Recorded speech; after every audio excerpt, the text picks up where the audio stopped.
Je ne peux imaginer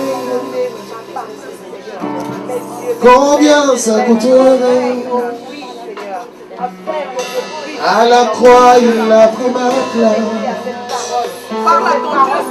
Un Dieu s'est donné. Je ne peux imaginer combien ça coûterait. À la croix, il a pris ma place.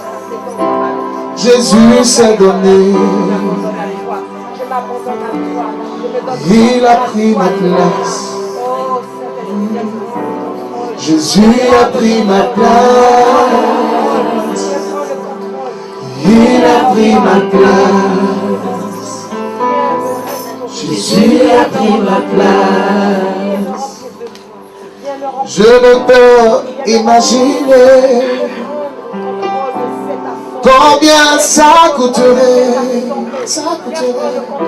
À la croix, il a pris ma place. Jésus s'est donné. Je ne peux imaginer combien ça coûterait. À la croix, il a pris ma place. Jésus s'est donné. Il est fidèle, fidèle. Il est fidèle, fidèle. Jésus est fidèle. Jésus est fidèle.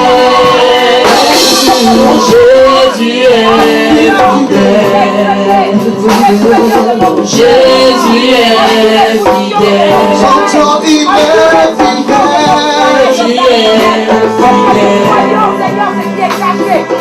Jésus est fidèle. Jésus est fidèle.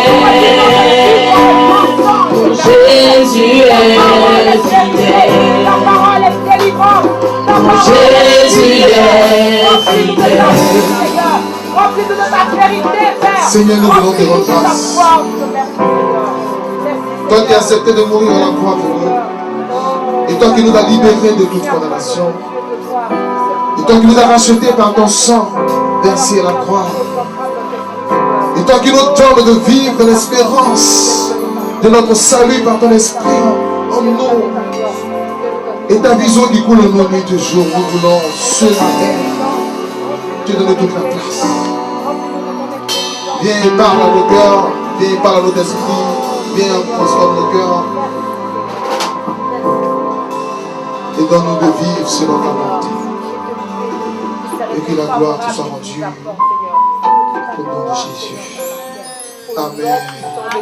Quelqu'un peut acclamer Jésus de Nazareth.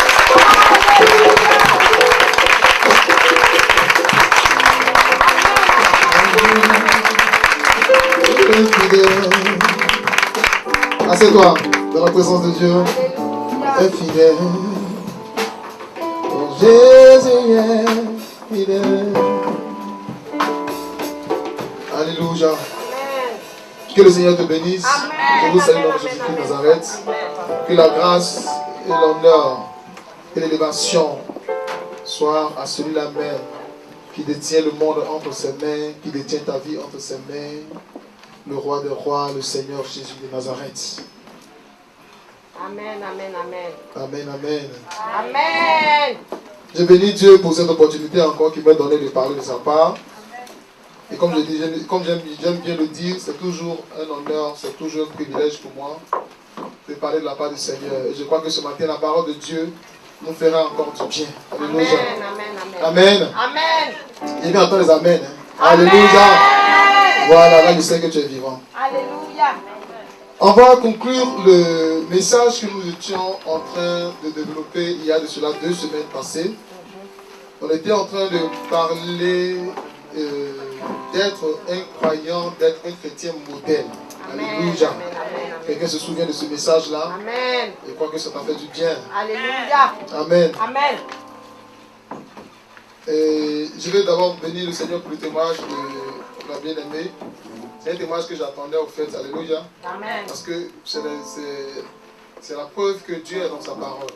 Amen. Quand on dit de donner à Dieu, il faut donner à Dieu, on expérimente.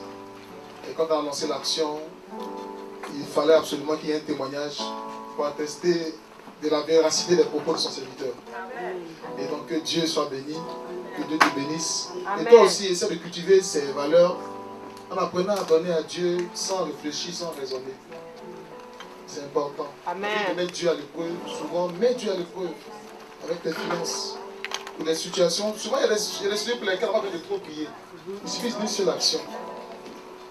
Alléluia. Amen. Que Dieu nous aide, que Dieu nous bénisse. Amen. On était en train de parler d'être un croyant modèle.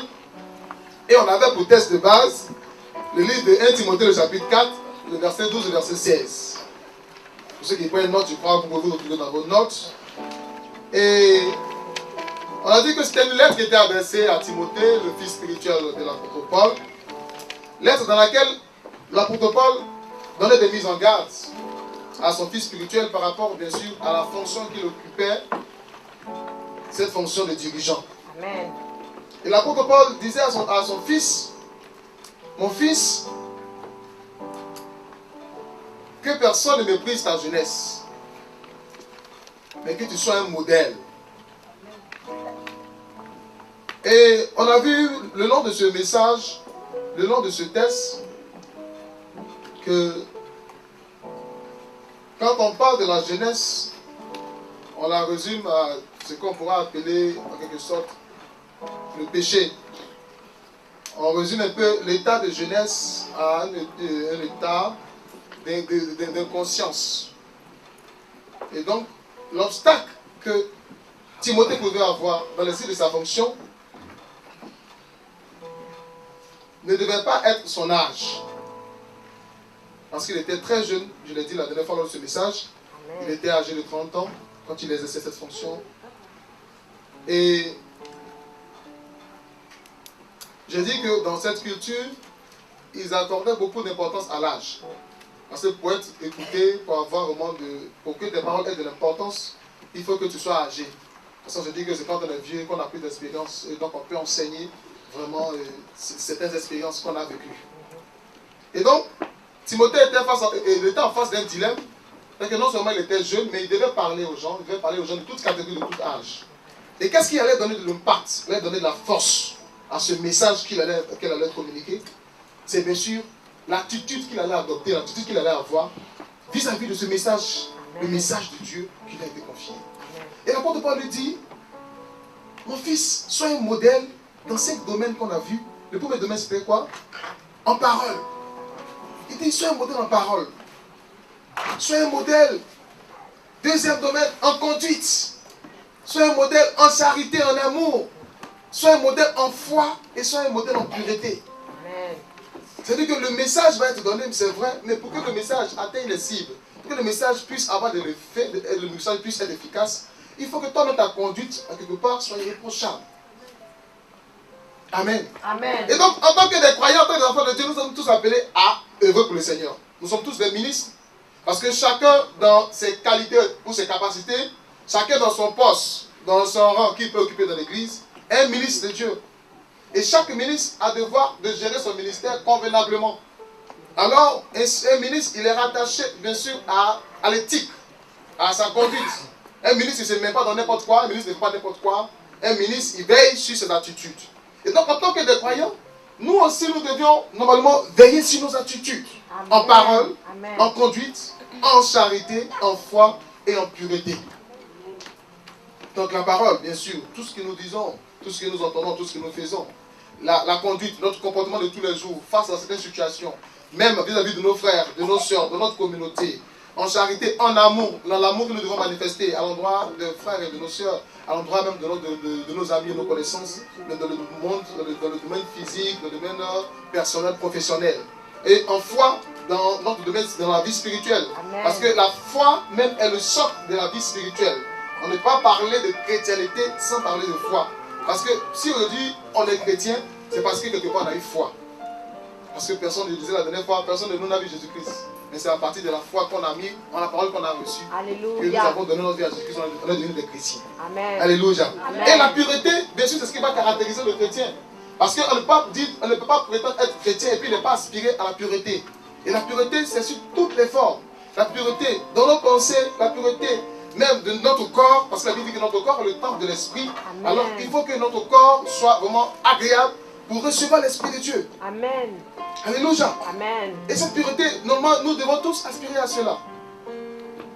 Chercher à plaire à Dieu au travers de notre comportement. Parce que la Bible dit que le Dieu que nous servons est un Dieu saint. Et il veut que ceux qui le servent aussi soient aussi des personnes saintes. Alléluia. Amen. Amen. C'est pas facile, mais c'est le parcours du combattant. Et on y arrivera avec l'aide de cet esprit. Amen. Que Dieu nous bénisse. Amen. Nous allons aborder le deuxième point de cette prédication. Et je vais d'abord qu'on reprenne ensemble le texte de base, 1 Timothée le chapitre 4, verset 12 au verset 16. Et nous allons aborder le second point de cette prédication. Je ne serai pas long aujourd'hui, vu que c'est la conclusion. Et je pense qu'on va boucler ce thème-là pour essayer de parler d'autres choses les jours à venir. Et Dieu nous aidera, j'en suis convaincu. Tu vas prendre ta Bible, s'il te plaît, dans le livre de 1 Timothée le chapitre 4, verset 12 au verset 16. Et donc je vais faire un résumé de ce qu'on avait déjà vu au départ, pour ceux qui n'étaient pas là. J'ai été vraiment très rapide, mais c'est ça pour gagner du temps aussi. 1 Timothée le chapitre 4, verset 12 au verset 16. Amen. Quelqu'un peut nous aider dans la lecture de la parole de Dieu, s'il vous plaît? Je lis la parole. Oui, au moins. Que personne ne méprise ta jeunesse, Oui. mais sois un modèle pour les fidèles, en parole, en conduite, en amour, Oui. en foi, en pureté. Jusqu'à ce que je vienne, applique-toi à la lecture, à l'exhortation, à l'enseignement. Ne néglige pas le don qui est en toi et qui t'a été donné par la prophétie avec l'imposition des mains de l'assemblée des anciens. Occupe-toi de ces choses, donne-toi tout entier à elles, afin que tes progrès soient évidents pour tous. Oui. Veille sur toi-même et sur ton enseignement. Persévère dans ces choses, car en agissant ainsi, tu te sauveras toi-même et tu sauveras ceux qui t'écoutent. Amen. Amen. Nous atterrissons directement dans notre deuxième partie de ce message qui va développer cet aspect de ce texte qui est « Consacre-toi à ton ministère ». Tiré du verset 13 au verset 14. Il dit « Jusqu'à ce que je vienne, applique-toi à la lecture, à l'exhortation, à l'enseignement. Ne néglige pas le don qui est en toi, qui t'a été donné par prophétie avec l'imposition des mains de l'assemblée des anciens. Consacre-toi à ton ministère. » Tout à l'heure, quand je parlais, j'ai dit que chaque enfant de Dieu ici a un ministère. Amen. Même quand tu balayes le temple, c'est un ministère. Amen. Quand tu prépares pour que le peuple puisse manger, c'est un ministère. Quand tu rends visite, c'est un ministère. Quand tu pries pour des gens, c'est un ministère. Quand tu enseignes la parole de Dieu, c'est un ministère. Quand même tu filmes, tu prends des images, c'est un ministère. Alléluia. Amen. Et l'apôtre Paul dit à son fils spirituel, il dit, consacre-toi à ton ministère. Amen. Et tout à l'heure, quand j'ai commencé à citer des ministères. Et c'est des personnes qui sont restées un peu dans l'inquiétude parce que je ne commence dans aucun ministère. Je ne commence dans aucun ministère. Et donc, on est à l'église, mais on n'a pas de ministère. C'est pas normal. C'est ce que la Bible est en train de nous dire actuellement. Pour que tu te consacres à quelque chose, il faut que tu aies cette chose. Amen. Qui n'a pas de ministère dans l'église? Il ne fait rien. Rien.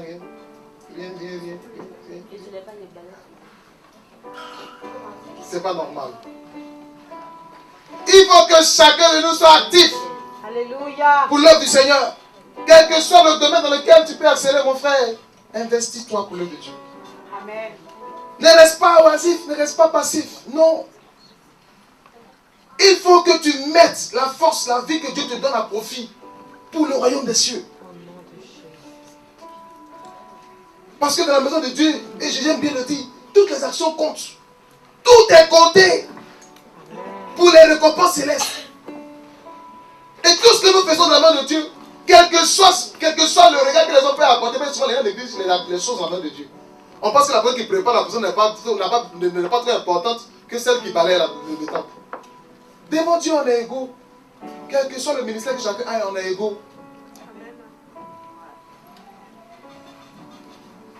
Il faut que tu aies un ministère pour que tu puisses t'appliquer. Pour que tu puisses aider l'œuvre de Dieu à avancer. C'est pourquoi mon frère, ma soeur, dès la fin de ce culte, commence à réfléchir, demande à Dieu, Seigneur, que veux-tu que je fasse pour toi dans cette assemblée? Que veux-tu que je fasse pour que ton œuvre puisse avancer? Mais c'est ça, Dieu nous a appelés pour que nous puissions œuvrer.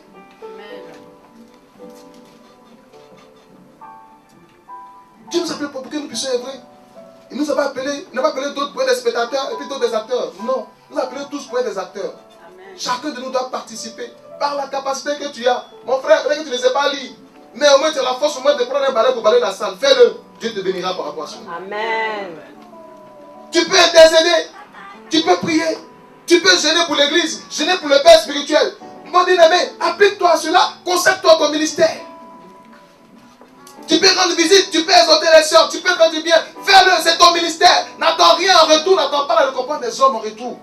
Fais-le parce que c'est à cela Dieu t'a appelé. Amen. Consacre-toi à ton ministère.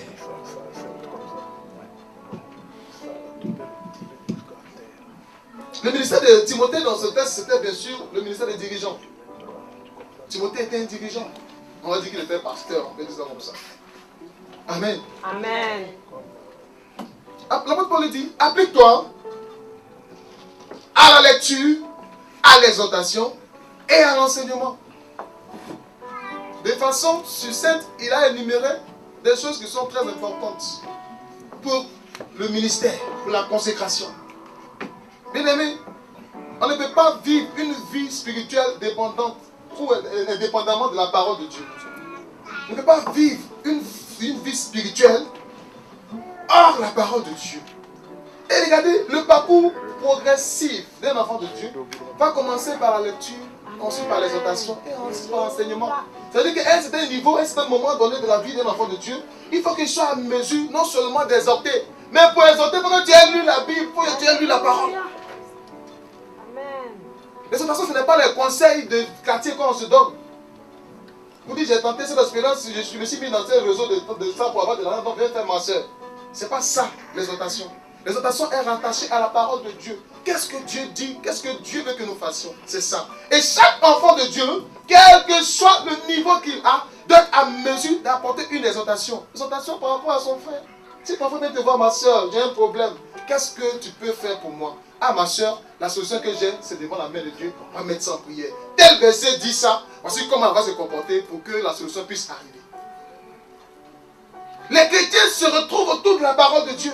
Amen. Mais si la parole est loin de nous, nous ne sommes pas en train de servir Dieu. Amen. Les sujets de conversation des enfants de Dieu, c'est la parole de Dieu. Amen.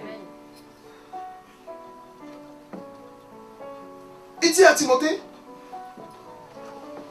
consacre-toi, applique-toi. Ça veut dire quoi? Il faut mettre du sérieux dans ce que tu fais, dans la lecture, dans l'exhortation et dans l'enseignement.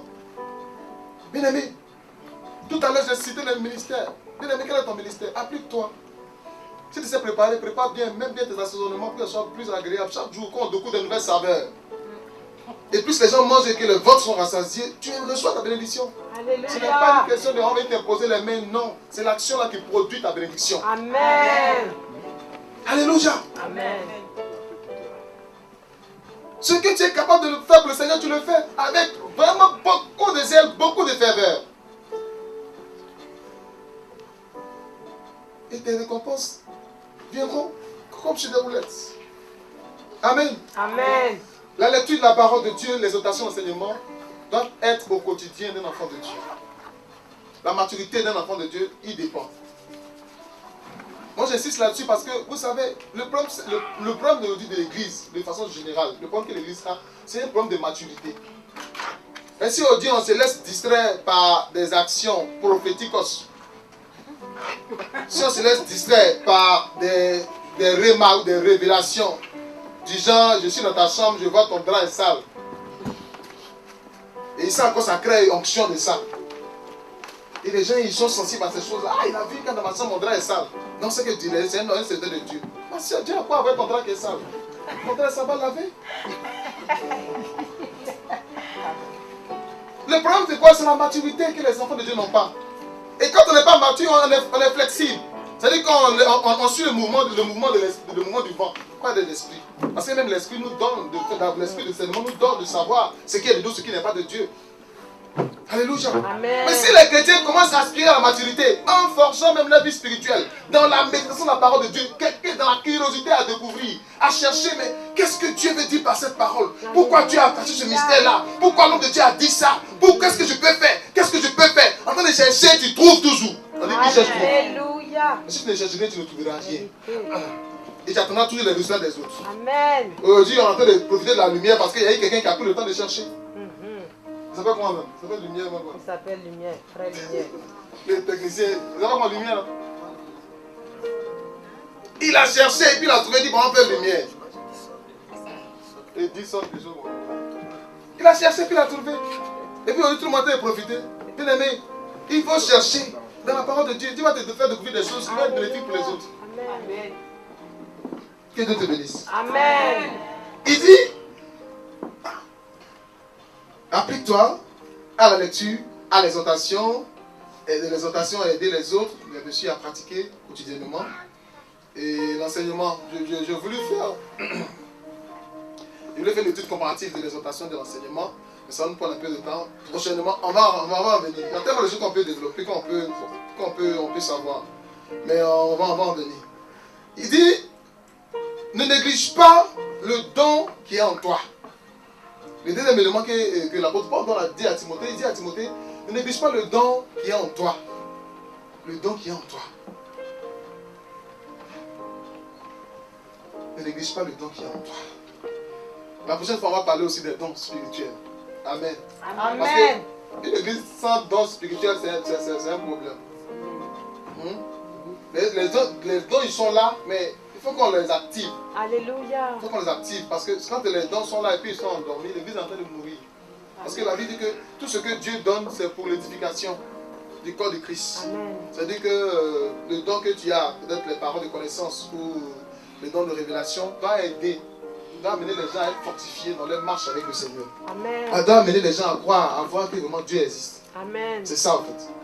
Et donc on va parler de ça la prochaine fois. Il dit à Timothée, il dit ne néglige pas le don qui est en toi.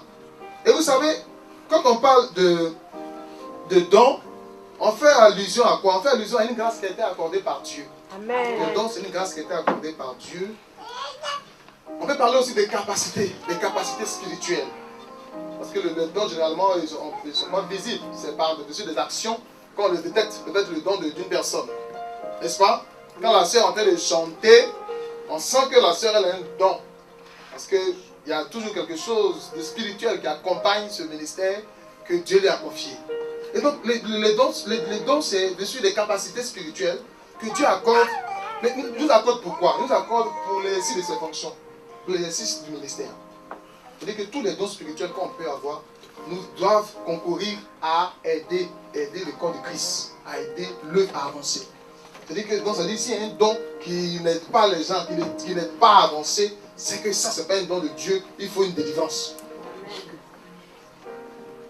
Parce qu'il y a des gens souvent qui confondent les démons des eaux et puis les prophéties. Ils ont des alliances avec les papes des eaux, ils n'ont pas encore fini de faire leur délivrance, et ils veulent prophétiser de la part du Seigneur. Et ils viennent, ils disent n'importe quoi. Je me rappelle bien, une fois dans mon église à Abidjan, une dame qui est venue faire une révélation, mais de la révélation. Elle est là, alléluia. Il y a un enfant qui est né dans un petit village de Tchébissou, on appelle comment la sauve, quoi même là. Il dit, il s'appelle quoi même? Il s'appelle, c'est lui qui va venir sauver le monde. L'enfant est né à Komlasso, de petit village de Tchébissou. Il va venir sauver. Mais attends. Elle est venue, elle insistait là-dessus. On l'arrange, le micro, elle crie, elle tombe en train. Oh, laissez-moi. J'ai dit de parler. J'ai dit de parler. L'enfant est né à Komlasso là. Il est venu, il va sauver le monde. Oui, mon âme, ton sauveur, c'est pas le genou, il va venir faire ça. Souvent, il y a des esprits, souvent, le diable c'est un usurpateur, en fait, c'est ça. Le diable, c'est un usurpateur. Les dons, on va en parler la prochaine fois. Il ne faut pas que je reste dans les dons. On va avancer, on va avancer. Mais si on reste là, c'est pas évident qu'on finisse dans les dons. Donc, je disais que les dons, c'est les capacités spirituelles. Et l'apôtre Paul dit à Timothée, il dit, ne néglige pas le don qui est en toi. Ma soeur, mon frère, chacun de nous ici a un don spécial. Amen. Chacun de nous a reçu un don. Amen. Chacun de nous a reçu un don. Et je disais à un de mes fils comme ça, il dit, mais c'est quelqu'un à la base, quand il n'était pas encore converti, c'était un coureur de jupons. Excusez-moi de l'expression, mais c'était ça. Un coureur de jupons. Ça veut dire que lui, en tout cas les filles, il n'est pas aussi beau, mais les filles, elles ne peuvent pas résister à son charme, quoi. Amen. Voilà, c'était vraiment à la base, c'était ça. Mais en réalité, c'était un évangéliste puissant que Dieu avait prédestiné pour que, c'est un contact seulement peut changer quelque chose dans ta vie. Mais le diable, qu'est-ce que le diable a fait? Il a transformé ça, il a camouflé le don de Dieu et il a fait de l'enfant un coureur de jupons. Donc l'enfant, quand il vient voir la petite, quand il lui dit bonjour, il sourit seulement, la fille est faim. Et je te disais, je dis, mais toi là, au lieu de chercher à envoyer évangéliser les filles pour faire ta chambre là, évangélise l'envoyer à l'église. Parce que souvent quand je dis, j'évangélise papa, je sais l'évangéliser. Mais ne voyons jamais les âmes. Les évangélistes ne envoient dans sa communauté là. Il a que sa communauté dans sa chambre. Il évangélise là-bas. Je dis, mais non. Le don, Dieu nous donne ça pour exercer. Et c'est puissant évangéliste. Et quand vraiment le Seigneur l'a transformé, je vous assure. Mais il dit, quand il est en train de parler, chaque jour il y a des âmes qui vont être converties. Chaque jour, il n'y a pas, il ne va pas venir quelqu'un à l'église. Et tous ceux qui viennent envoyer dans la chambre là, maintenant le Seigneur l'a transformé, il les envoie à l'église. Alléluia. Il les envoie à l'église. Amen. Amen. Et souvent c'est le diable, le diable il joue souvent avec nos dons. Parce que nous sommes inconscients en fait des capacités que nous avons. Il y a des gens qui, par exemple, qui ont cette capacité de parler avec Dieu. Mais le diable te fait croire que c'est le diable qui est en train de te parler. Souvent tu es là, tu entends des voix, Dieu te parle. Mais le diable te dit que ça c'est Satan qui est en train de te parler comme ça. Et puis quand il crée la confusion dans ton esprit, plus tu restes dans le doute, plus le don est en train de s'endormir. S'endormir. Il y a des gens qui disent, mais papa, moi, il y a des gens, quand je rêve souvent, mes rêves se réalisent. N'est-ce pas? Il y a des gens qui réalisent souvent, mes rêves se réalisent. Souvent, c'est les dons que Dieu donne, c'est des dons de prophétique, c'est des dons de révélation. Et quand Dieu te donne ça, si tu es dans la prédisposition qu'il faut, tu peux mettre ça à profit pour sauver la vie de quelqu'un. Amen. Il dit, ne néglige pas le don qui est en toi, ma soeur. Tu as des capacités spirituelles extraordinaires. Parce que la Bible dit que Dieu a répandu son esprit, selon Joël 2, sur toute chair. Et quand l'esprit de Dieu est répandu, la Bible dit qu'il y a des choses extraordinaires qui se font. Hey! Ça veut dire que Dieu a la possibilité même de guérir des malades. Est-ce que tu crois en ça? Tu as la possibilité même de changer le cours de l'histoire de ta vie, même de ta famille. Amen. Tu as le pouvoir, tu as ces dons, tu as ces capacités en toi. Mais il te faut quoi? Il te faut ne pas les négliger. Si tu peux ouvrir nos yeux pour voir dans le spirituel, combien d'âmes nous envoyons des missiles dans le cas de l'ennemi quand nous faisons des prières de combat? Si Dieu pouvait t'amener à voir ces choses, tu vas voir que tu n'es pas n'importe qui. Qui peut influencer le monde des ténèbres que par une simple parole, si ce n'est qu'un fils de Dieu? Hey! Je vous assure, chacun de nous a reçu cette capacité. Mais qu'est-ce que nous faisons? Nous négligeons. Il dit, ne néglige pas le don de Dieu qui est en toi.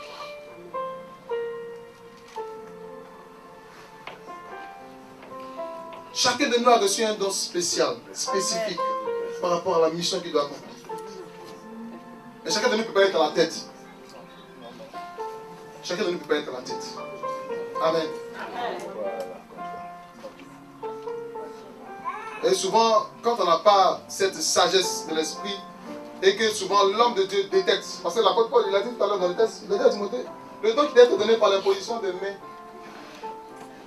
Normalement, pour que tu puisses être authentique, ou pour qu'un ministère, un secrétaire puisse être authentique, il y a un procédé, un processus.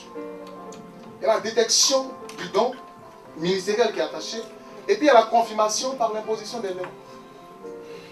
C'est pourquoi souvent je suis un peu perdu quand je vois des gens dans l'église, quand on dit, ma soeur, toi tu as un don d'évangéliste, dès matin devient évangéliste, on est en train de faire déjà foule partout sur les réseaux sociaux. Ça me fait mal. Parce que qui t'a authentifié? Qui t'a authentifié? C'est ça. Et aujourd'hui, les gens, il y a des prophètes, des bishops qui pleuvent de partout. Tu n'as aucun fondement, on ne connaît même pas les vies spirituelles, les pères spirituels, on ne connaît, ils sortent de nulle part. C'est des magiciens en fait. Il faut que pour que ton ministère soit authentique, les gens témoignent. On dit, ah, le père spirituel de tel serviteur de Dieu, c'est tel monsieur. Ça te donne de la crédibilité. Amen. Mais les gens ont dit, ta petite donne de prophétie en même temps. Wouh, c'est prophétesse. Alléluia, venez. Consultation. On consulte quoi? Que Dieu nous aide. Amen. Amen. Il dit, ne néglige pas le don de Dieu qui est en toi. Le don qui t'a été donné, le don de Dieu en nous. Nous avons tous un don. Ne pense pas que tu es vide, que tu es venu pour accompagner les gens, tu es floco. Tu as quelque chose en toi qui est très important.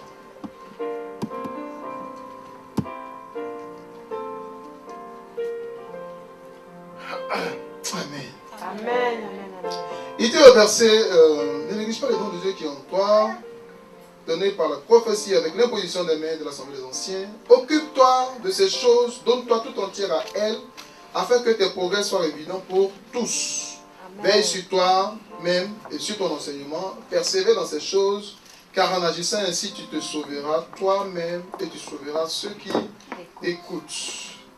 Le point suivant que nous allons voir, c'est sois diligent dans ta vie spirituelle. Sois diligent, veille sur toi.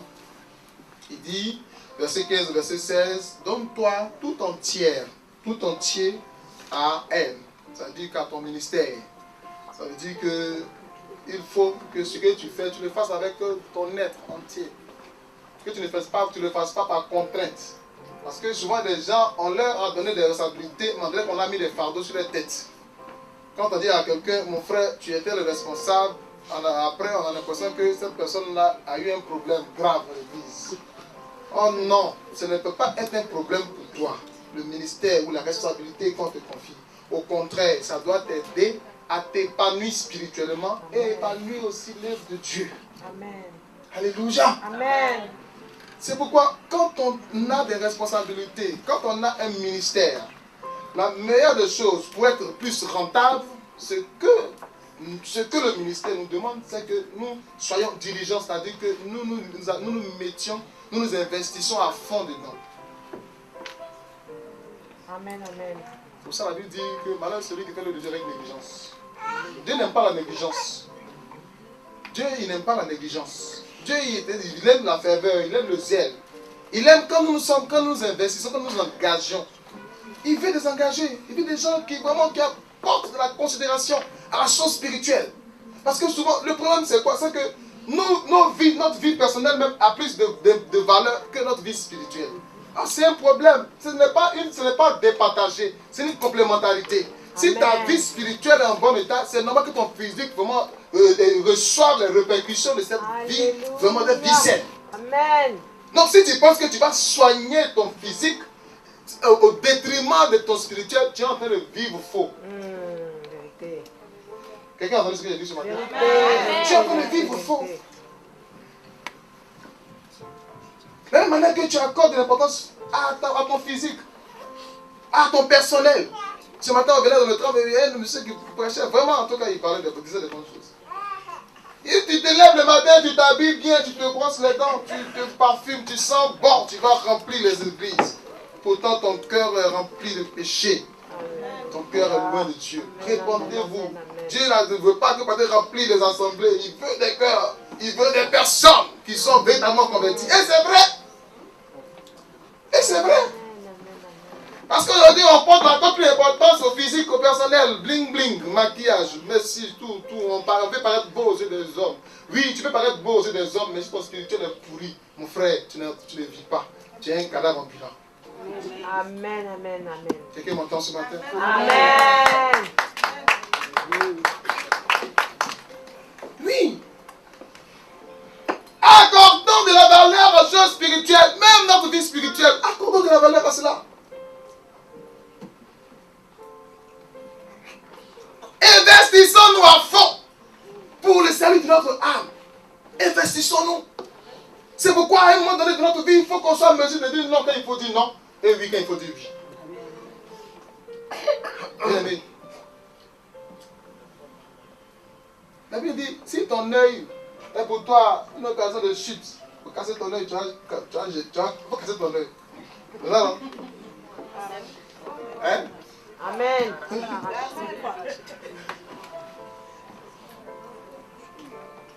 Si c'était ça là, les gens qui n'ont pas avoir yeux, pieds, tout ça là, ils vont tout casser. Les troncs vont rien. Amen. Amen, amen. Mais c'est une manière de dire quoi? Quand tu sens que quelque chose ne t'aide pas pour ton avancement spirituel, il faut savoir te débarrasser de ça. Amen, En amen. français, terre à terre. Mhm. Il faut savoir. Alors, quand nous nous consacrons, quand nous sommes diligents dans notre vie spirituelle, nous savons, nous cherchons toujours ce qui est bien pour nous, pour notre épanouissement spirituel. Parce que si on est épanoui spirituellement, il n'y a pas de raison que notre physique ne réponde pas. Amen, amen. Amen. Amen. C'est pourquoi la joie des hommes, la joie des enfants de Dieu ne se résume pas dans ce que nous avons comme bien, comme richesse, comme trésor. Mais la joie des enfants de Dieu se résume à la vie zoé de Dieu en nous, par l'Esprit de Dieu en nous. C'est l'Esprit de Dieu qui convient dans nos cœurs que nous, tu es en joie parce que tu es riche. Qui croit qu'il est riche maintenant? Les gens ils doutent un peu de façon. Il dit tu es riche, c'est trop prophétique, c'est trop dans le virtuel. Il voit que son compte là, il n'y a rien dessus. Il dit il y a rien ici riche. Mais il n'y a rien là-bas. Arrête de regarder, arrête de voir tout en héros. Arrête de voir tout en héros. La richesse, ce n'est pas forcément les héros, ma soeur. Ce n'est pas forcément les héros. Que Dieu nous bénisse. Amen. Il donne tout entier à elle pour progresser. Donc, dans l'idée de progrès est rattachée à l'exercice et à l'application. C'est-à-dire que pour que tu puisses progresser, c'est-à-dire à aller de l'avant. Quand on parle de progrès, c'est aller de l'avant. Pour aller de l'avant, il faut qu'il y ait de l'application. Il faut qu'il y ait des actions. Parce que ça ne veut pas dire que j'avance, je suis arrêté puis je dis que j'avance. Non, pour que je puisse aller de l'avant, il faut que je fasse des pas. Amen. Amen. Pour aller de l'avant, il faut faire des actions. Donc pour notre vie spirituelle, pour que nous puissions aller de l'avant spirituellement, avancer spirituellement, il faut faire des actions. C'est la méditation, c'est la prière, c'est le jeûne, c'est la consécration, c'est la sanctification. C'est toutes ces choses qui nous aident. Avec le temps, et puis on a fini par y arriver. Amen. Amen. Amen. Comme les gens le disent, en forgeant, on devient forgeron. Les progrès que le croyant peut accomplir sont les résultats, bien sûr, de la diligence qu'il accorde à son ministère. Alléluia. Dans la main de Dieu, rien n'est gratuit. Amen. Toute chose est la récompense. Amen. La Bible dit, on ne se moque pas de Dieu, ce qu'un homme sème, il le moissonnera. C'est dans tous les niveaux. Si tu sèmes de bonnes actions, tu récolteras de bonnes actions. Si tu sèmes de mauvaises actions, tu récolteras de mauvaises actions. C'est pourquoi aspirons à faire des bonnes choses dans la maison du Seigneur, pour notre vie spirituelle nous-mêmes, et pour l'épanouissement de notre frère, de nos frères et de nos sœurs. Aspirons à ça. Amen. Amen. La Bible dit, malheur, le scandale peut arriver, mais malheur, celui par qui le scandale va venir. C'est-à-dire qu'il peut arriver des situations, mais il ne faut pas que ce soit toi qui sois à la base, au cœur de cette situation. Sinon, tu vas avoir des problèmes avec Dieu. Il ne faudrait pas que tu sois, tu sois une occasion de chute pour ton frère, pour ta soeur. C'est pour ça qu'on est en train de parler de ce message. Alors, chacun de nous doit être gardien de son frère et de sa soeur. Amen. Cherchons à changer. Cherchons à être transformés. Les progrès, c'est sur tous les niveaux, spirituel comme personnel, comme physique. Pour que tu réussisses dans tes entreprises, il faut que tu sois un homme spirituellement bien organisé. Amen. Et souvent, même si souvent on ignore, mais l'image que notre maison donne, c'est l'image de notre intérieur. Amen. Quand tu vas chez quelqu'un, tu vois ta maison en vrac, désordonnée là. Lui-même, sa vie est désordonnée. Ça, c'est vérifié. Amen, amen, amen, amen. Quand tu es dans la maison de quelqu'un, tu vois que l'atmosphère est changée, que la personne a un problème. Franchement. Et quand de façon intérieure, tu es bien organisé, de façon intérieure, tu as la paix, c'est normal que ton environnement reflète la paix.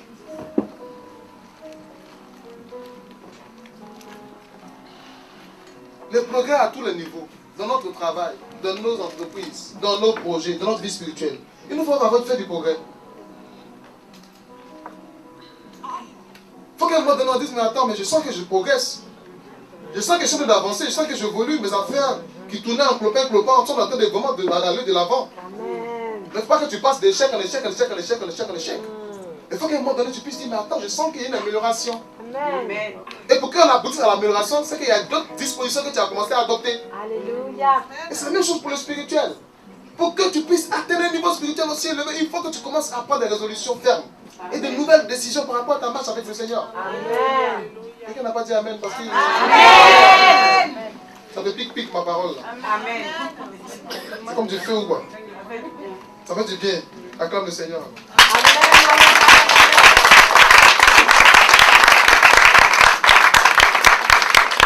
Encouragez-moi dans vos acclamations, c'est bien, ça me réjouit de cœur. Je sais que la parole te fait du bien. Il dit, veille sur toi-même et sur ton enseignement. Amen. C'est-à-dire que veille sur ta propre vie, puis veille sur ce que tu fais. Amen. Amen.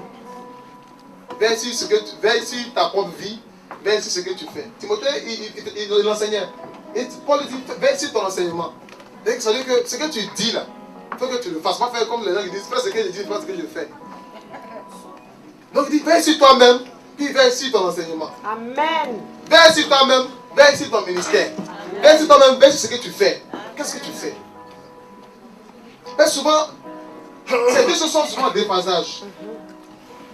Souvent, il y en a un, on a une vie, et souvent, ce que nous faisons souvent est le contraire. Il y a une certaine opposition en fait.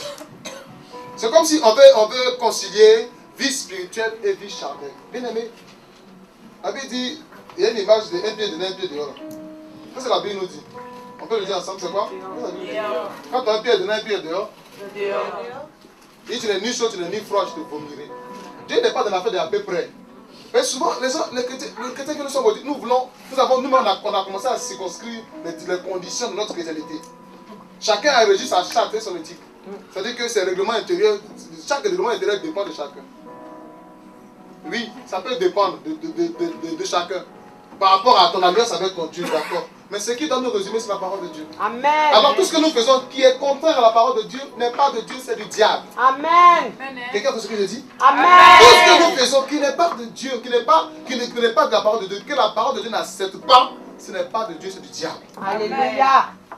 Donc tu peux bien circonscrire tes conditions de marche avec le Seigneur. Ah, dis par exemple, moi, les cuites, normalement, on a cuite tous les dimanches. Moi, je peux venir peut-être 2 dimanches dans le mois. Ça, c'est mes conditions à moi. Par rapport à mon planning avec Dieu, je fais ma tontine avec Dieu. Quand ça tombe sur pour moi, je prends. Ça tombe sur pour lui, il prend. Ça peut arriver.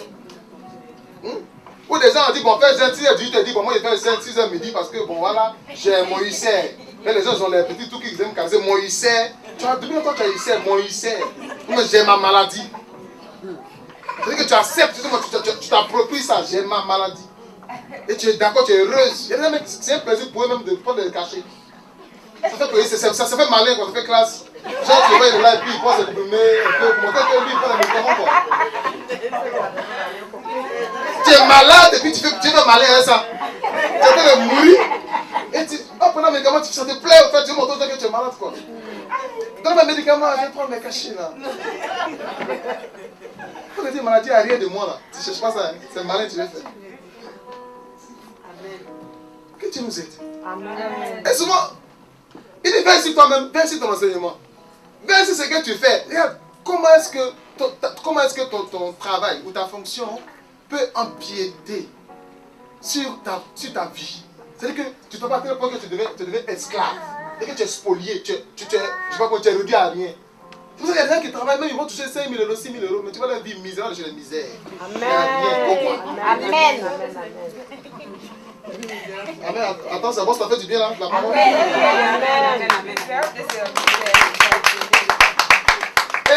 Et nos artistes, le monde a dit, on ne travaille pas pour devenir mouton. On travaille pour faire un mouton. Mais toi, tu travailles, tu es devenu mouton. ton travail même là, toi-même tu te regardes même là. Depuis combien d'années d'expérience tu as là même là? Il n'y a pas devant, il n'y a pas derrière. Depuis position A là, tu ne vas pas arriver à B. Oh, l'alphabet, il n'y a rien qu'à 26. Et quand même on s'entête. Mon frère, c'est quoi? Mais on est venu trouver l'argent là sur la terre ici. On va laisser en partie. Les gens qui ont impacté le monde, les Oufoué Boigny, dans ce que Michael Jackson et autres, qui étaient des multimilliardaires, archi-milliardaires. Les gens ont laissé le diable et puis ils sont partis. Amen. Donc c'est pas toi là aujourd'hui pour tes petites années, tu as fait si tu as tout ramassé, tu ne peux pas. Il faut savoir vivre de façon juste avec le Seigneur. Contente-toi de ce que tu as. Et mets ça à profit pour ton épanouissement spirituel. Hey! Amen. Mais pourquoi tu veux forcément travailler parce que le travail même t'éloigne de Dieu jusqu'à toi-même, tu ne sais même plus si tu es chrétien ou tu appartiens à une communauté. Ça c'est la différence. Hein? Soit dans les chrétiens ou soit on appartient à une communauté. Et les gens qui sont ici, ils appartiennent à la communauté, ils ne sont pas chrétiens. Mais quand on parle de chrétien, on parle d'être à l'image de Christ. Amen. N'est-ce pas? Toi-même, quand tu regardes ta vie, c'est que toi-même, ce n'est pas Christ. Mais je ne sais pas si on t'a dit, comment je ne sais pas quel mot on va employer pour dire qu'on est à l'image de Satan en fait. On va appeler Satan. On ne va pas dire chrétien, mais Christ, c'est à l'image de Christ quand même. Et les gens sont là en train de souffrir. Souffrir.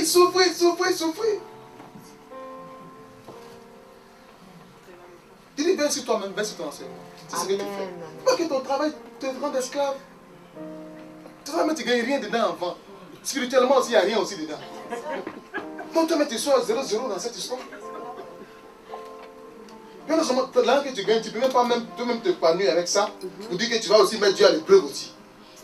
Mais souvent c'est ça aussi. Souvent Dieu il parle tellement, il a fini de parler, il est fatigué. La situation qui nous regarde maintenant, c'est sûr. Dieu te met à cœur de payer les offrandes tout à l'heure dans la vie. Quand on a dit au témoin de l'argent, il y a des gens qui sont là qui se rappellent qu'on doit poser dans le panier. Panier. Ouais, même ils ne donnent jamais à Dieu. Et même qui sont zélés même là. Panier là, ils ne donnent pas. Amen. Ils ne donnent pas. La preuve, les dîmes même, toi, Dieu te met à cœur de donner dîmes. Toi, tu amenais bien, tu prends, c'est moi, il a payé ma dîme. Quand tu en as dîme, là, après, tu te calcules, toi, tu te rentres dedans encore. Tu te rends compte que la dîme peut servir à autre chose, peut-être que compléter pour faire une autre dépense dans la maison. Et puis tu vas bouffer dans de Dieu, tu es un voleur. Amen. On vend Dieu. Chaque jour, c'est non, les gens qui connaissent valeur de donner à Dieu. Arrêtez de nous distraire là. Donnez.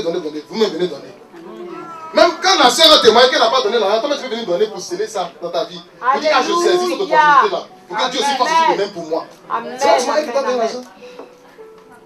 Vous avez compris, non? Soyez bénis. Papa, voilà, c'est une délivrance à donner aujourd'hui. Amen, soyez bénis. On va voler ça. Venez témoigner. Alléluia. On va voler. Il dit, viens ici toi-même, viens ici ton enseignement. Vous savez, une conversion authentique là, s'accompagne de la persévérance. Alléluia. De la persévérance. Amen. Et de la persévérance et de la foi. C'est-à-dire de la foi, de la croyance en la vérité. Une conversion authentique s'accompagne toujours de la persévérance et de la foi en la vérité. Amen. Authentique. Parce que je vais essayer d'expliquer ça en quelques phrases pour que nous puissions comprendre. Quand nous partons, quand nous expérimentons la conversion, la nouvelle naissance, la Bible dit qu'on devient de nouvelles créatures, n'est-ce pas? Tout le monde connaît ça, non? Amen. Tous ceux qui ont devenu de nouvelles créatures, c'est ça? Si. Qui ne connaît pas ce verset-là? Hey, si quelqu'un est en Christ, c'est une nouvelle créature, tu ne connais pas? Hein? Quand on devient une nouvelle créature, automatiquement on devient un instrument de la main de l'Éternel. Amen. On devient un instrument de la main de l'Éternel. Parce qu'autrefois on appartenait. N'est-ce pas? Et donc le Seigneur, qu'est-ce qu'il fait? La Bible dit qu'il fait, il nous a rachetés. Donc quand il te rachète automatiquement, tu deviens un instrument dans la main de l'Éternel. Et donc, à partir de ce changement de situation, tu es redevable à Dieu. Et non seulement, cette redevance doit se manifester par quoi? Par une entière soumission. Amen. Oh, Seigneur, pitié de nous. Ça veut dire que quand on parle de soumission, on ne parle pas de soumission d'esclavage. Non. Mais la soumission demande une dépendance totale de Dieu. Ça veut dire qu'à un moment donné, quand tu es là, que tu vis, tout ce que tu vis, ce n'est pas toi, ça ne dépend pas de toi, ça dépend de Christ. Ça veut pas dire, si je vis, c'est plus moi qui vis, mais c'est Christ qui vit en moi. Et quand Christ vit en moi, alors, même quand si je mange, si je me vêtis, tout ce que je dois faire, ou tout ce que je dois avoir, ce n'est pas de mon ressort, ce n'est pas de ma propre force. Amen. Mais c'est Dieu lui-même qui va gérer ça. Amen. Quelqu'un entend ce que j'ai dit? Amen. Amen. La conversion authentique, c'est ça.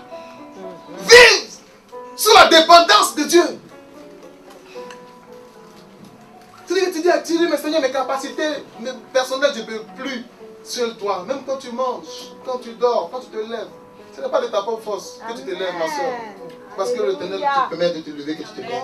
Amen. C'est parce qu'il te permet de te lever que tu te lèves. Il te permet de manger que tu trouves à manger. Parce qu'il y a des gens qui sont là, qui n'ont pas cette capacité de manger, ma soeur. Même de se divertir. Mais Dieu te fait cette grâce, toi. Amen. Alors sois un instrument authentique, sois un instrument de la main de l'Éternel. Et laisse-toi conduire, laisse-toi guider, laisse-toi gérer. Par rapport à ta vie spirituelle, par rapport au plan de Dieu pour toi, par rapport à la mission que Dieu t'a confiée, par rapport aux capacités que Dieu a mis en toi, par rapport aux dons spirituels que Dieu a mis en toi.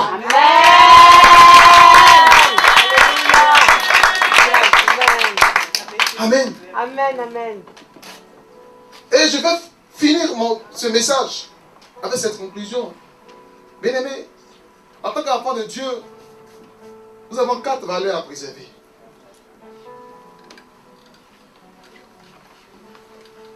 Nous avons 4 valeurs à préserver. La première valeur, c'est le caractère.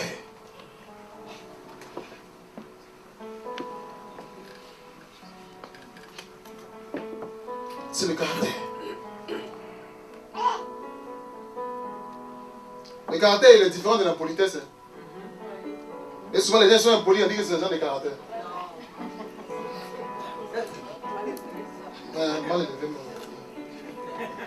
Bon, on dit que c'est un caractère. C'est différent. On va lire la Bible dans 1 Corinthiens, chapitre 11, verset 1.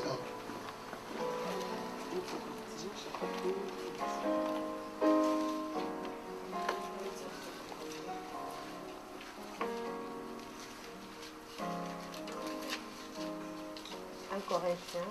Oui. Chapitre 12, c'est ça? Chapitre 11. Ah. Verset? Verset 1. Verset 1. Je lis 1 à combien, papa? 1 Corinthiens, chapitre 11, verset 1. Ah, 1 tout court. 1 tout. Je lis la parole. Lis.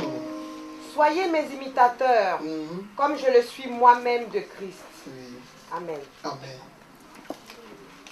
L'apôtre Paul dit, soyez mes imitateurs, comme je le suis moi-même pour Christ. C'est-à-dire que, de la même manière que lui, Paul, il aspire à manifester le caractère de Christ, il veut que tous ceux qui encore suivent son mouvement, ou suivent le mouvement de l'esprit, et tous ceux avec qui il a collaboré, ou qui ont reçu quelque part un enseignement de sa part, il veut que non seulement ces personnes-là aspirent à cette même charge. Imiter Christ. C'est ça le christianisme. Amen, amen. Chercher à imiter Christ. Et c'est pourquoi souvent, quand on est en face de certaines situations, il y a une question que nous devons nous poser. Si Jésus était à ma place, qu'est-ce qu'il aurait fait? Si Jésus était à ma place, qu'est-ce qu'il aurait fait? Et souvent on est confronté à des situations où on doit faire jouer notre caractère. Et souvent c'est des expériences. C'est des tests que Dieu veut nous faire passer.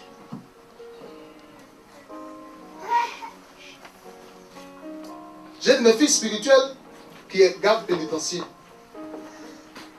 Et un jour, il était allé au travail.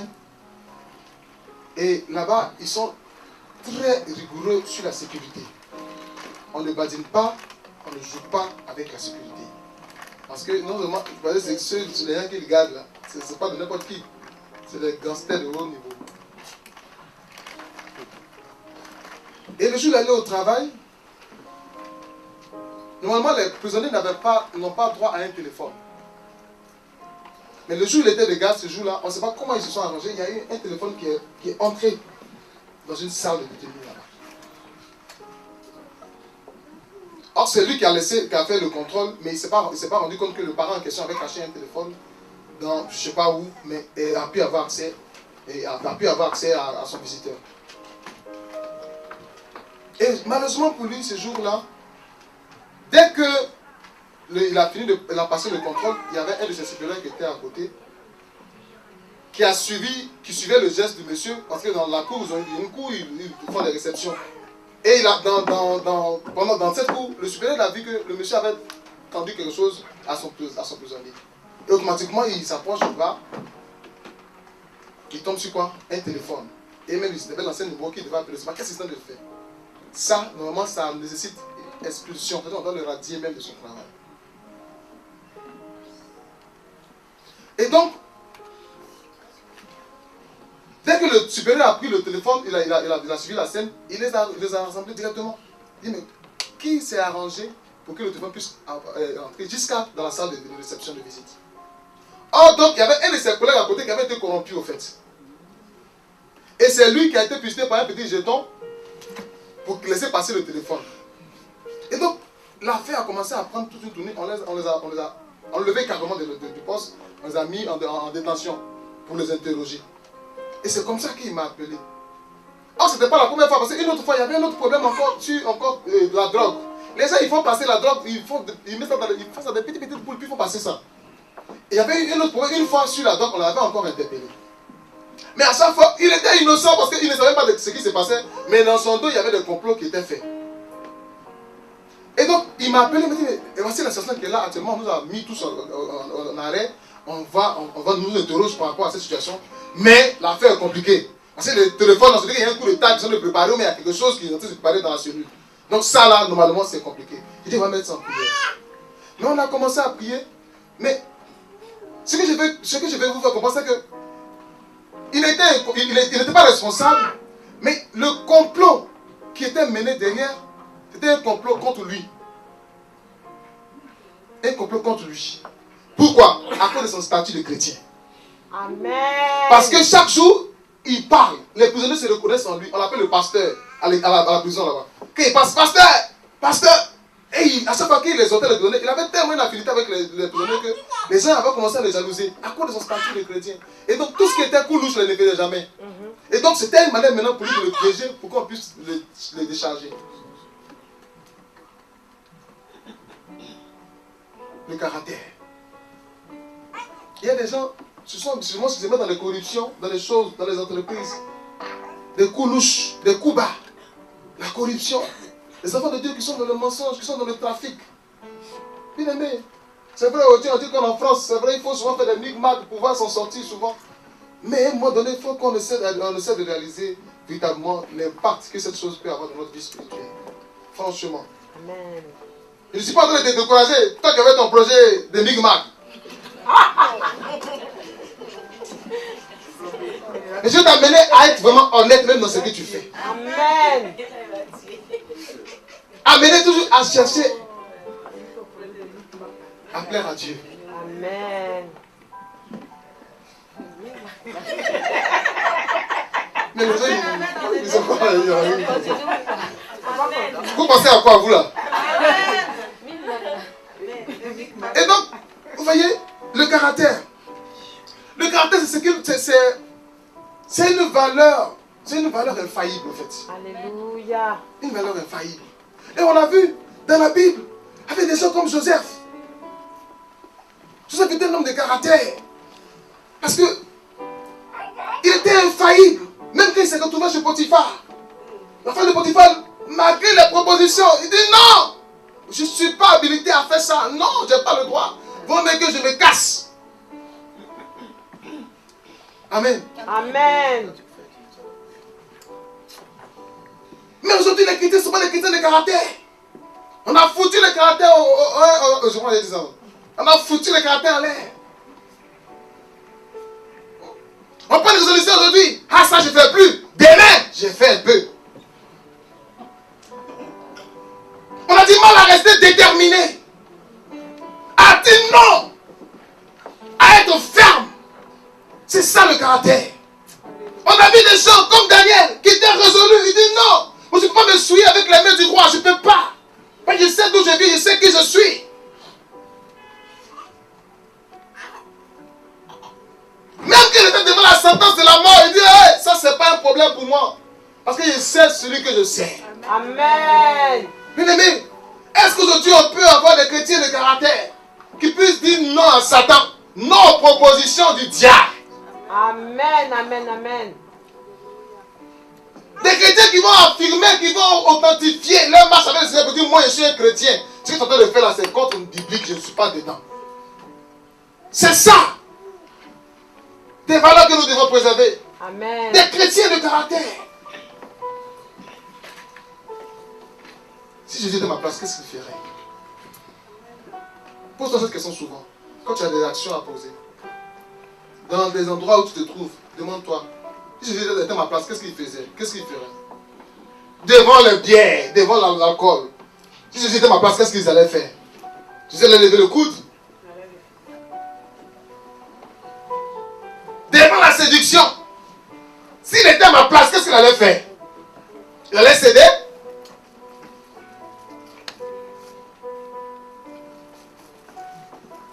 Que Dieu nous aide. Amen. Bien aimé, c'est une valeur, le caractère, que nous devons cultiver, que nous devons préserver. Des chrétiens de caractère, des hommes de caractère.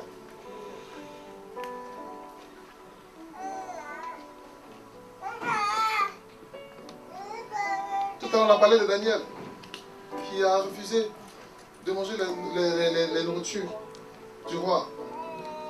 Même dans la force au lion, à cause de son caractère.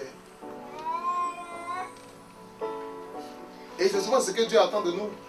Dieu veut voir des chrétiens de caractère. Pour voir jusqu'où on peut aller avec lui. Jusqu'à où on peut porter ce flambeau de chrétien. Alléluia. Jusqu'à où. Parce qu'aucune situation n'est impossible à Dieu. Amen. Le miracle est possible. Amen. Le miracle est possible à tous les niveaux. Et je vous dis, bien aimé, je vous le dis, je le redis. Le miracle, il est possible. Rien n'est impossible à Dieu. Amen. Il suffit seulement que nous soyons des chrétiens de caractère, que nous ayons la conviction, que nous soyons fermes dans notre marque, dans notre décision. Que nous allons voir les résultats que Dieu va nous faire vivre.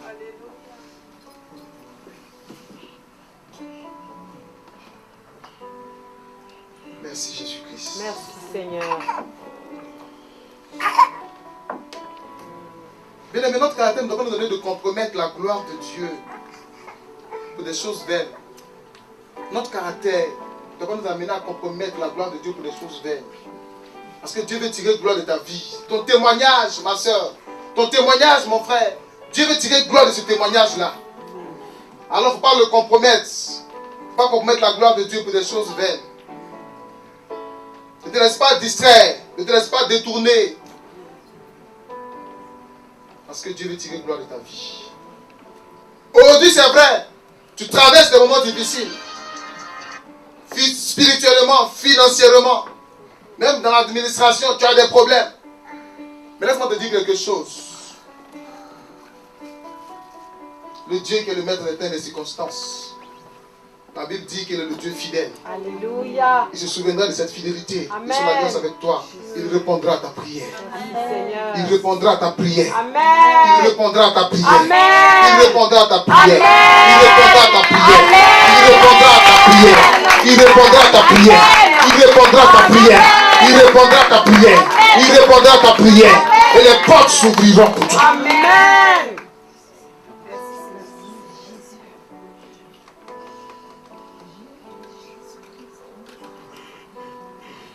Il faut que nous soyons des hommes de caractère avec une bonne réputation et être irréprochables. Que nous puissions vivre une vie exemplaire devant tout le monde, devant les enfants de Dieu que nous sommes, notre famille spirituelle, famille biologique et même le monde entier. Nous sommes des chrétiens de caractère. La deuxième valeur que nous devons conserver, je dis il y en a 4, c'est la communion avec Dieu dans la prière. Ça, c'est une valeur que les chrétiens doivent préserver. La communion avec Dieu. Vous savez, comprenons la communion avec Dieu de façon simple. Prenons la communion avec Dieu de façon simple.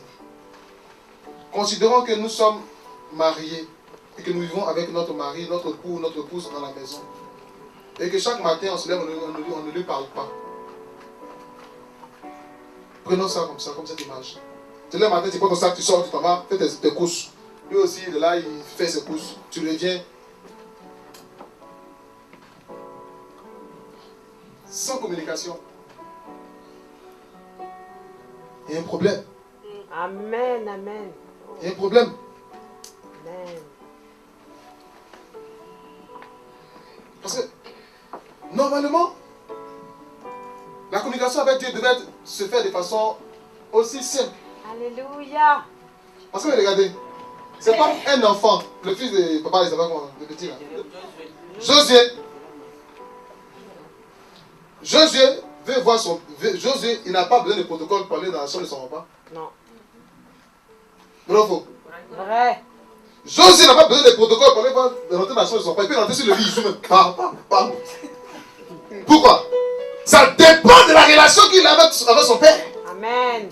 Parce qu'il est dans sa position de fils. Amen. Amen. Amen. Mais un étranger va venir, pour voir même papa, il va demander d'abord, est-ce que papa est là? Je peux le voir? Amen. Amen. Et il vient, il ne peut pas rentrer dans la chambre. Vérité. Il va rester là au salon, attendre que papa vienne le recevoir. Amen. Vous voyez? Et ça dépend de quoi? Ça dépend de la communion que chacun a.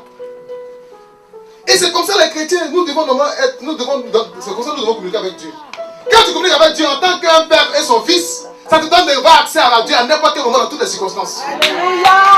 Amen. Alléluia. Tu n'as pas besoin de protocole. Amen. Tu rentres dans l'intimité avec ton père, tu parles avec lui, tu échanges avec lui, comme si tu parlais avec quelqu'un qui est en face de toi.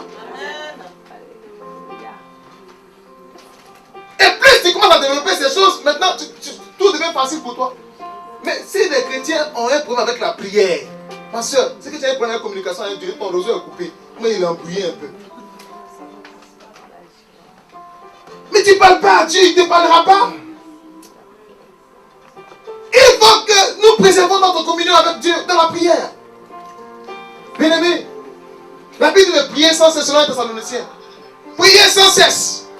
La prière est la seule arme que le diable redoute. Bien aimé, le diable ne redoute pas tes offrandes. Parce qu'il y a des gens qui sont dans des situations qui peuvent aller faire des dons dans l'année pour que l'exercice puisse changer.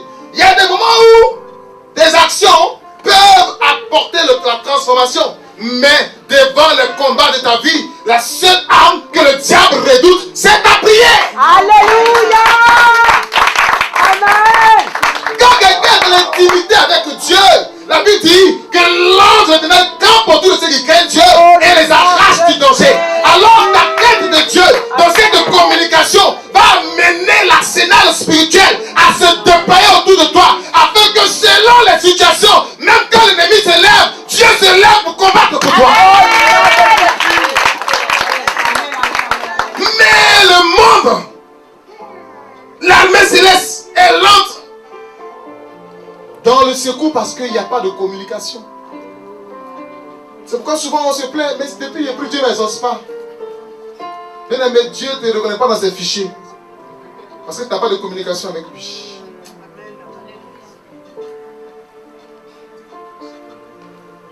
Souvent on privilégie nos relations devant les situations. Oui, je connais le ministre des Affaires étrangères. Par rapport à ma situation, je vais le voir, il va décanter mon cas. Ou j'ai mon oncle qui est sous-préfet de quoi. Je vais le voir, il peut décanter. Ou vraiment, je continue de me garer, il peut me donner un petit jeton pour me dépanner.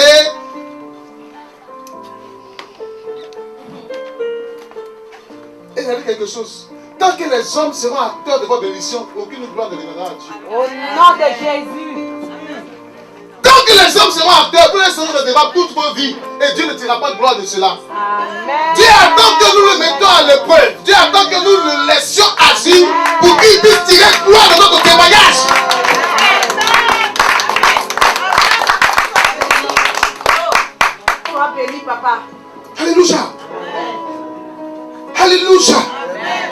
ce matin. Amen. Laisse Dieu agir dans ta vie.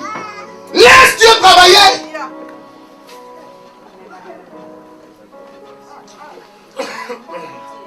Passe ton temps dans la communion avec ton Dieu, dans ton intimité. Cherche Dieu. Parle avec lui. Fléchis les genoux dans ta chambre. Parle à ton Dieu. Ne reste pas dans l'espérance de ce que demain ça ira. Demain ne pourra aller que lorsque tu vas commencer à fléchir les genoux pour parler à Dieu. Amen. La Bible dit que tout a été accompli. Jésus a accompli à la croix de Golgotha. Le miracle que tu attends, ma soeur, le miracle, il est accessible. Il te faut simplement fléchir les genoux et parler à ce Dieu-là. Qu'est-ce que Dieu ne peut pas faire pour toi? Dieu peut tout faire. Laisse-moi te dire, ma soeur, mon frère, longtemps tu as promené tes regards inquiets de ça et là, cherchant une solution, cherchant une espérance. Mais laisse-moi te dire quelque chose. La solution est entre tes mains. Jésus de Nazareth est là pour toi. Amen.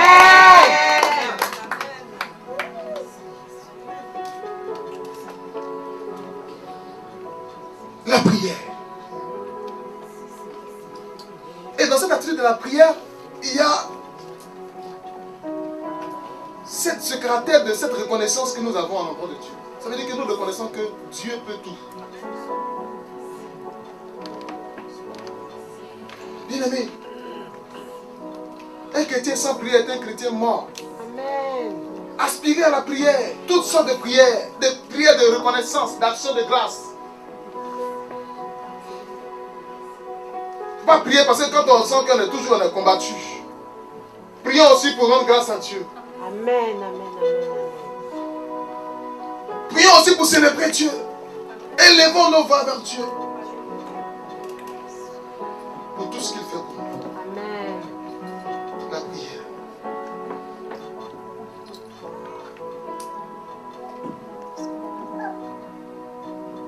Merci Jésus.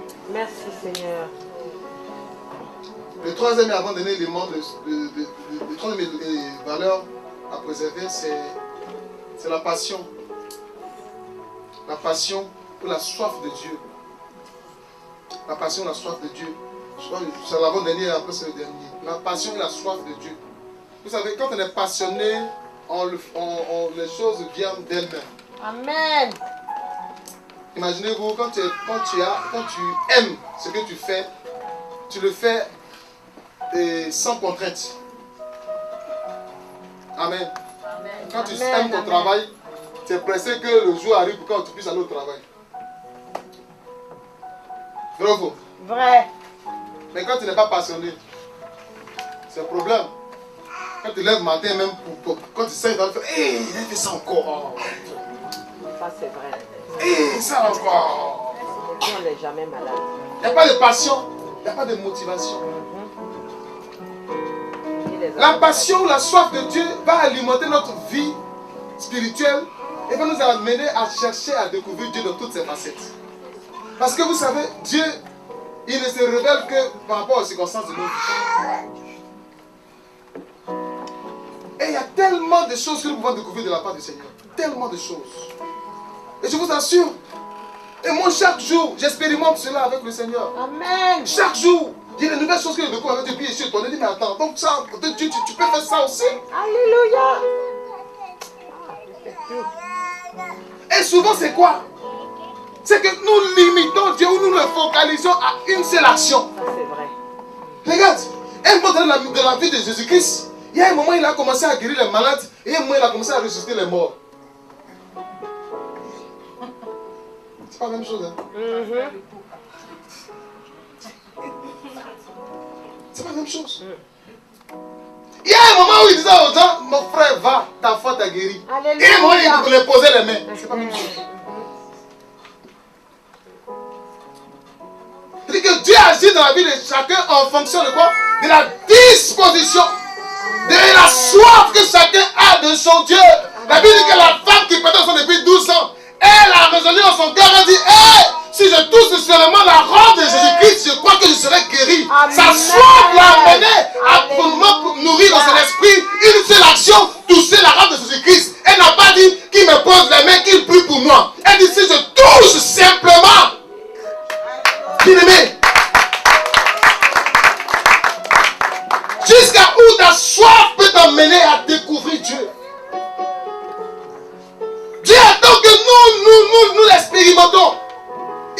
faire voir sa gloire. Il veut nous faire voir sa puissance. Mais il regarde notre disposition, notre cœur, et il agit en lenteur. Parce qu'on n'est pas passionné. Et cette passion se matérialise dans notre manière même d'adorer notre Dieu, de venir adorer Dieu. Je le dis toujours. Essayons de changer notre manière de venir adorer Dieu. Amen. Je vous en prie, bien-aimés. Il faut que la soif de Dieu pour nous. Pour que quand on dit qu'il est votre Dieu, on est impatient même que dimanche arrive. Parce que le dimanche matin, on va venir adorer Dieu. On se lève le matin à 5 heures, on est en train de bouleverser la maison. Parce qu'on doit les rendre culte à Dieu. C'est ça la soif de Dieu. C'est ce qui nous amène à vivre notre chrétienté. Alléluia. Mais quand on se lève le dimanche matin, quand on regarde notre montre, avec un visage tout crispé, découragé, fatigué, et qu'on trouve mille et une raisons de rester à la maison, bien aimé, on n'a pas la soif de Dieu. On n'est pas passionné.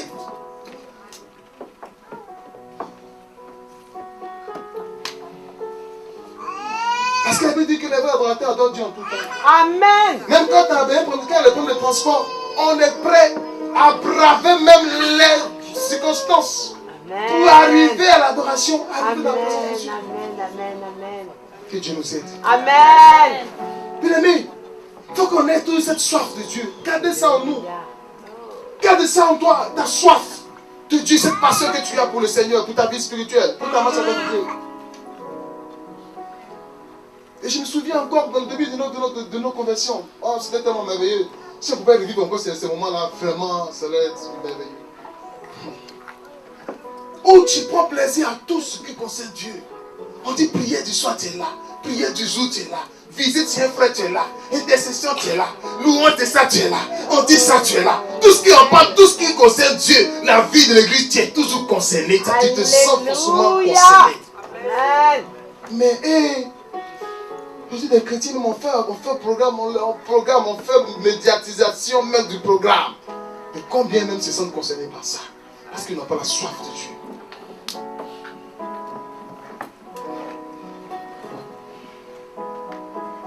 Parce qu'ils n'ont pas la soif de Dieu.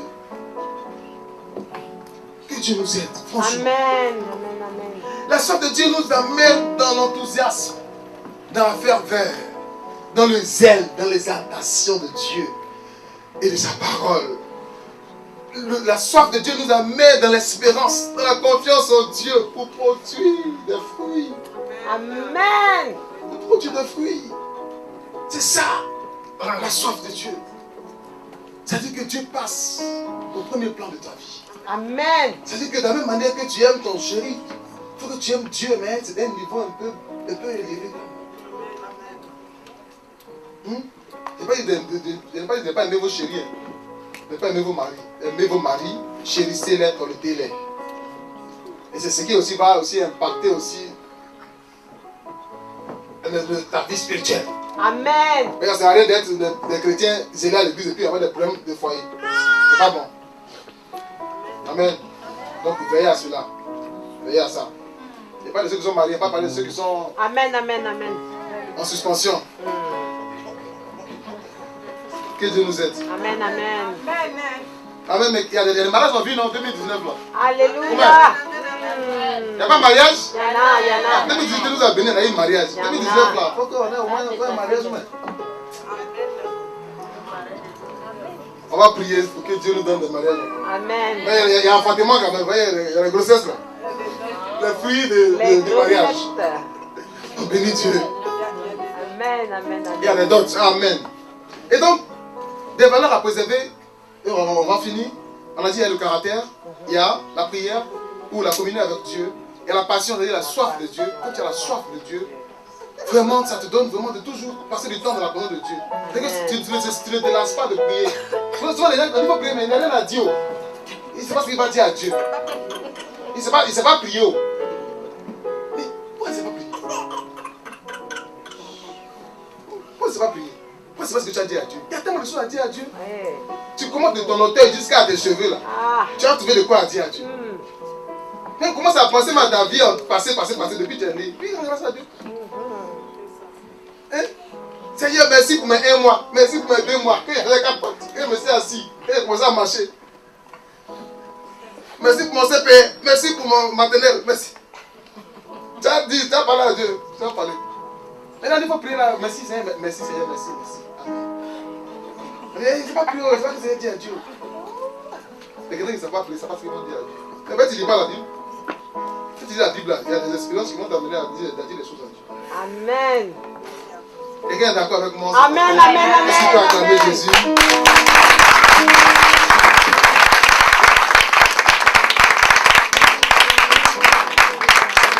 La dernière valeur à préserver, on va prier. La dernière valeur, c'est la puissance. La puissance de cet esprit. Alléluia. Bien aimé, chacun de nous ici a reçu le Saint-Esprit. Et dès qu'on passe la conversion, on t'a dit qu'on reçoit maintenant le Saint-Esprit, on l'a reçu. Maintenant, ça dépend maintenant de la puissance que l'Esprit de Dieu a dans la vie de chacun. Tu vois, non? C'est pour ça que la dernière fois je parlais, j'ai pris un exemple. Je dis, tu vas avoir deux chrétiens. Il y a un, sa vie spirituelle va baisser. Tu sens que le gars est en train d'avancer, il accélère, il est en vitesse comme un TGV. Et pendant ce temps que d'autres personnes sont là comme des vieux trains de RD. Mais ça dépend de la puissance de l'Esprit de Dieu en toi. Alléluia. Donc, ce que nous devons chercher, ou ce que nous devons préserver, c'est que l'Esprit de Dieu en nous soit un esprit en activité. C'est-à-dire qu'il ne soit pas un esprit endormi. Et il a l'esprit là, il a mis un bon matelas, il a mis le coucher, il va faire. Non, mais il faut que ce soit l'esprit qui agit en nous. Oh, pour que l'esprit, quand l'Esprit de Dieu agit en toi, ma soeur, même tes incapacités, il les transforme en capacité. Amen. Qui croit ça? Amen. Même tes incapacités là, il te donne ça, il te rend ça en capacité. Alléluia. Les disciples là, ils étaient dans la chambre haute, c'est quand ils ont reçu le Saint-Esprit là. C'est là qu'ils ont eu la force maintenant pour parler, depuis ils avaient peur. Jésus est mort hier, en fait, c'est là où les disciples même là. Ah, c'est chaud sur nous, hein. Le vieux père même là, il n'est plus là, ça a chauffé même, on s'est caché un peu, tout ça. Il y avait timidité pour parler, tout ça, mais quand ils ont reçu le Saint-Esprit là, et puis c'est là qu'ils ont commencé à parler de nouvelles langues, ils ont eu la force, ils sont venus commencer à prêcher. Répandez-vous, répandez-vous. Parce que l'Esprit de Dieu a produit la capacité. Alléluia. Alléluia. Même les serviteurs que Dieu a suscités pour apporter à son peuple, c'est des gens qui ont reçu que la puissance de l'Esprit de Dieu pour transformer leur incapacité en capacité. Quand Moïse est mort, Josué dit, mais moi-même là, il peut faire quoi devant cette vision? Dieu dit, regarde, fais confiance, fais-moi confiance. Et c'est moi qui vais te donner la capacité. Bien aimé, quand l'Esprit de Dieu en nous, il est actif en nous, il nous donne de faire les exploits. Il nous donne de triompher. Amen. Il nous donne de vaincre. Amen. Il nous donne d'être des gagnants. Qui croit qu'il est un gagnant ce matin? Amen. Je suis un gagnant au nom de Jésus-Christ. Lève-toi et commence à proclamer, dis je suis un gagnant au nom de Jésus-Christ. Lève-toi et commence à confesser.